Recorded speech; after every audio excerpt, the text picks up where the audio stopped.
because if there's no yes, then there's no consent. I mean, those things don't just disappear.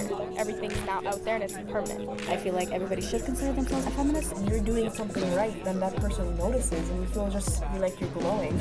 Okay, it's not okay to let yourself conscious.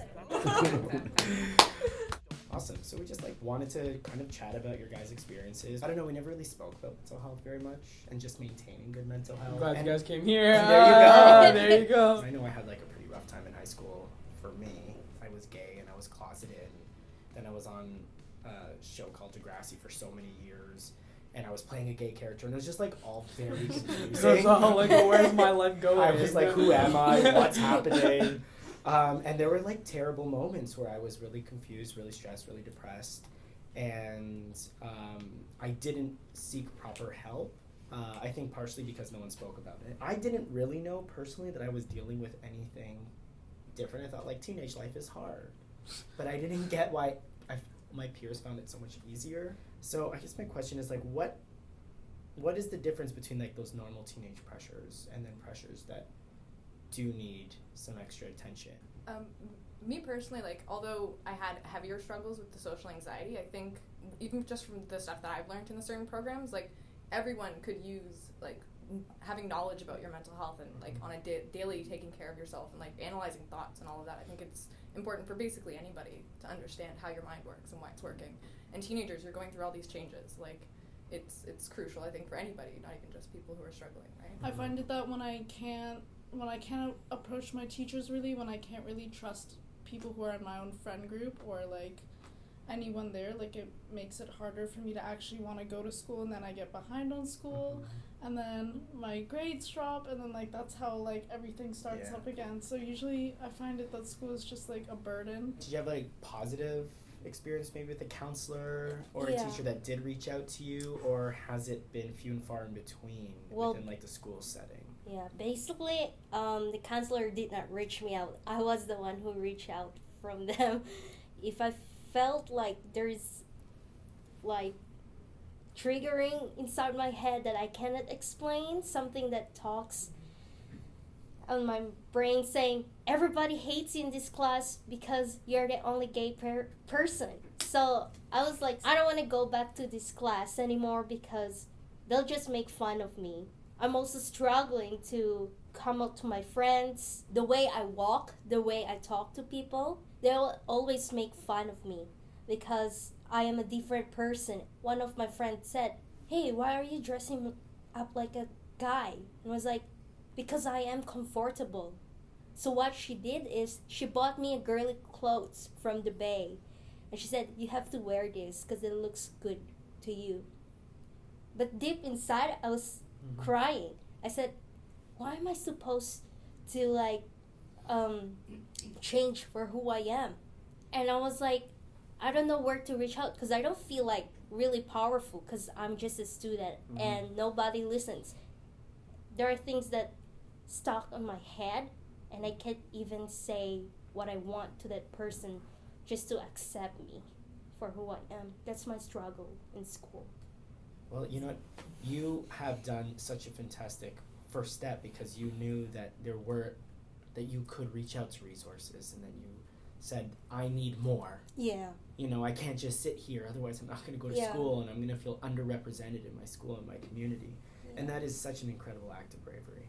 It really is, man. Because I didn't have that bravery, and I truly believe if I did not have Degrassi, which was this world that's pulled me in and taught me about myself, I don't know what would have happened to me. I genuinely have no idea. So, I understand your struggle and I sympathize very much. And I think the first thing that we can do is talk about it. We all have these challenging moments in our life.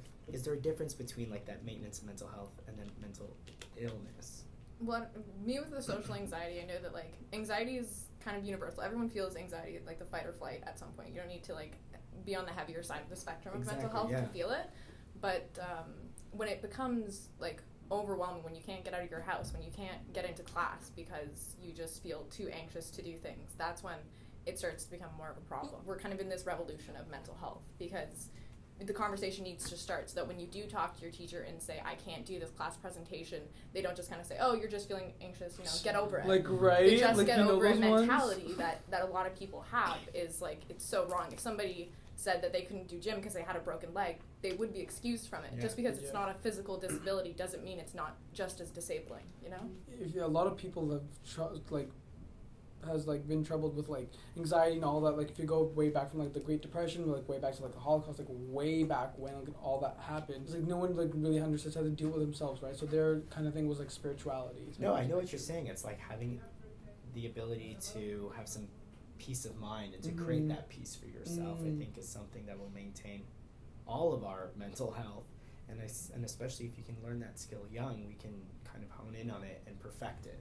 How do you feel with the label of like you were saying, like mental illness or crazy? Like, how does that make you feel? I feel really isolated. You're always alone because you're the only person like struggling that mental health issue. Because mental health is really like invisible, and not all people can notice that to you. I remember like when I first started realizing that I had like some anxiety problems, I would talk to my like close friends and family about it, and at the beginning a lot of them said, oh well, you're in high school, life is hard, like I don't want you to complain about this, like there's bigger problems, there's children dying in Africa. And I say, yes, I know this of course, but that doesn't mean that like I don't have problems. Like I always would say, like convince myself, hey, like maybe they're right, like maybe I'm just being crazy, or like I'm just being too much or too extra for people to handle.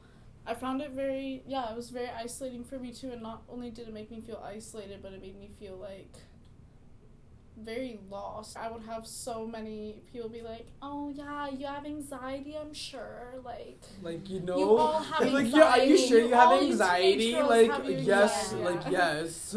When Afi first came to me with this offer to come and like talk about it, the first thing I told her is, I don't think my problems are as big as other people's. I struggled with that. I felt like, I don't know, it wasn't worth anyone's time, or anyone would necessarily care about it. Like you said, like it's invisible. So like I'd look around at the people around me in high school and stuff like that, and they'd be like, you guys seem like you have it all together. Like you all know what you're doing, and I'm just completely lost, just walking through here completely blinded. Like it's terrifying. You really have to put yourself in someone else's shoes to try to understand mental health. Maybe it's a large part of the reason why I never spoke up, because I Kind felt of, like I I'm kind of not feel good like enough, I can't relate keep to it that. together. Yeah, like there were times like when I was growing up with my parents, because my parents, like my mom, like my stepmom's from East Africa, but my dad is from Pakistan, and so like I grew up with a very like traditional, like conservative, like Pakistani like family. They caught me calling kids help phone, and then they found out, they're like, why are you telling people our problems? Like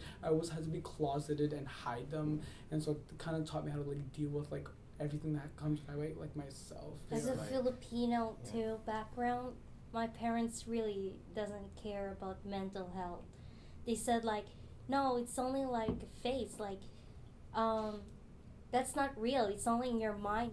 And the thing with immigrant parents too, like I have them, they're hard. Yeah, they are. They're really hard because not only is their generation different, their culture is different. Yeah. And suddenly we're born here now and expected to kind of to do very well here now, but like still get there then. Yes. And somehow make both of these work. When I first started getting involved with the programs, my mom, I'm sorry mom, but she said that they coddled me a lot, these programs, that they were kind of letting me succumb to a lot of the things, but that's half the battle, is understanding why these things happen, why you feel that way. And like I went from being locked in my house and not being able to look out a window to like now being able to take the bus and sit here in front of cameras and talk about like my struggle, and now she sees that, just like you said, you can prove to them that like what and the process that you were taking, although they might not understand why you did it the way you did, it was important, it was crucial to get to the point that we're all at now. Right? These people that involved in my life, they became really like part of my family, because they pushed me to do something that I wanted to do, that's something that I can achieve and prove my family, friends, or enemies that what they were thinking about mental health is wrong. Like I can still achieve my goals. I can still learn I'm learning. I still do mistakes, obviously, but then I'm learning my lessons from them. Without those people, I cannot just go in front right now and just say, this is my struggles and those are my achievements. It's just like wonderful sometimes to have mental health because it can turn into positive. It can turn into creativity too. But like finding, it's so funny. It's like if you're interested in the arts or Arts. everything from if you're interested in the arts or you're interested in sports or you're gay or you're having like mental health challenges or whatever it might be. It's like finding a community of people that are like yourself. I think is for me has been the greatest healing and has helped me feel less alone. Being open and compassionate with each other always wins. It always wins. True. But I'm really curious on like how it's all presented and like how you guys think mental health is presented in the media. Things like Mental Health Week or characters you see on TV, just things like that. Like do you feel they're accurate representations? There was a lot of media that came to my school talking about like mental health, and it seems that they're on the right track. Like they're really getting like the major points that were really like missing for a really long time, and that really negative cloud that was kind of put upon it is like slowly being moved away. Like I don't know if anyone else sees it. See it. So there are a lot of opportunities to kind of teach yourself about mental health, but the way I don't think it's really even mentioned in the media, to be honest. Yeah, I find that there are a lot of like people who come out of the woodworks for Mental Health Week and they'll do all the Facebook posts and like make sure that everyone sees that. But like I know from experience, like even like exes and stuff like that, I'll see them post things for Mental Health Week and I go like, I tried to teach you about like my struggles with mental illness and you never really had an interest. You said I give you the whole get over it thing. Over all these mental health weeks, I feel the same. Like everyone's coming out of the woodworks. I see a couple celebrities tweet something. It becomes like this big kind of glamorized issue. And then after the week, it's all gone. And then it's like done. at a conversation it's like, again. Where was this problem? Go back and hide mental health patients. Like you guys are such leaders because you've spoken so openly about your experiences and you've looked for help and you've educated yourselves and now you can share your knowledge with others. So in the same vein, there's a young person who's having a really tough time at home and at school. What advice do you give them? Rihanna. I say Rihanna and Beyonce. I love her. She's my babe and a half. I love Rihanna. Okay, sorry, continue. Definitely stay outside of your house. Don't stay inside your house.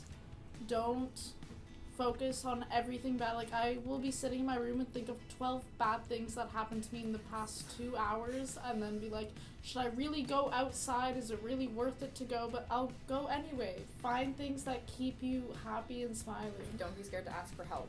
Exactly. Like today, I was like super nervous to come down and do this, and I come down to this building like once a week, and I do it fine by myself. But today, because of all this going on, I was just feeling really anxious. So I asked a friend to come down with me, and he went to go see a movie while we've been sitting here and hang out in the library, and then I'll be going back to him when I go back downstairs. That's really Yes, cool. see, so don't be scared to ask for help. When you're in the midst of it and moving step by step, like sometimes I forget where I was before not being able to look outside my window. And so when people look at me and they see me and they can ask me for advice because, like I've had it happen once before in the past like month, and I kind of had to like take a step back when it first happened. I was just like, okay, wait, maybe I'm not as lost as I think I am. Like I think I've gained reality back. Maybe I do have a couple of, like, maybe a foot on the ground, and I'm not as quite like people. When they did look for me for advice, it was really empowering. It made me feel like I have come a pretty far way from where I was. Being kind to ourselves is the first step, really. And then saying, I deserve help and I deserve more and I'm not alone. But for me, it's just always reminding myself to be kind to myself, and then everything else I can actually then try to get. Like you need to like be positive and you need to look at yourself on good light. Because other than that, like before it was just like, oh, you're too cocky or you're stupid or whatever. Right? And like when you like walked in the streets with like confidence and you're like, no, I'm fabulous. I am fabulous. Like to me in my life, I'm gonna be the only one there at the end of the day for myself. So I do need to be number one. A friend of mine, he's older, and he said to me something that I'll never forget. He's like, never give away your capital. Never give away that that core value, that like diamond, that like ultimate valuable coin at the bottom of the treasure box. Like never give away that capital because that's like your value. That's what you have to trade. And I've never forgotten that. And because you have now the experience of the self-awareness to talk about it, I mean, you're like helping a lot of young people, so thank you. we appreciate you giving us the opportunity to like Yeah. kind of take that one step and be like, you know what, we're the generation that's gonna change, and we're gonna give our heart. You know what? Honestly, the world's gonna catch up with your generation. They are gonna catch up. They have no Ironically, you choice. guys. Yeah, exactly. They don't But know ironically, how you to- guys are already ahead of the game. We are just like so I think in like my teens and 20s, I was like TV and ketchup chips. No, catch up, Chips, Jimmy. Still I like didn't even think TV I and had ketchup. this up. Awesome, man. Thank you guys so much. Hey guys, join the convo by commenting below. And if you have some questions or need some help and advice on the subject, hit up my pals at Kids Help Phone, and make sure to follow our social at the.tv for tools and resources on the subject. Oh, one more thing. Hit subscribe on this title card.